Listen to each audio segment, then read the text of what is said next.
lembaga pemasyarakatan di sejumlah daerah meningkatkan kewaspadaan pasca kerusuhan di rutan Makobrimob Kelapa II Depok, Jawa Barat.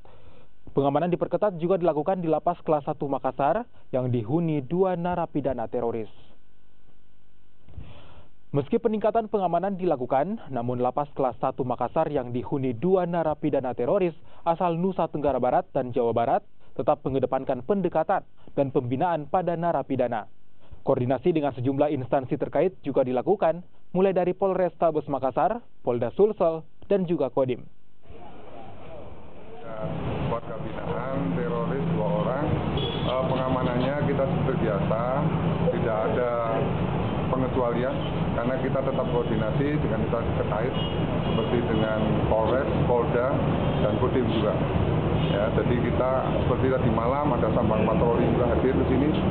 Ya, jadi mudah-mudahan aja doa dari teman-teman semua semoga di Lapas Makassar khususnya Lapas Sulsel ini aman karena ada beberapa UPT yang juga ada penghuni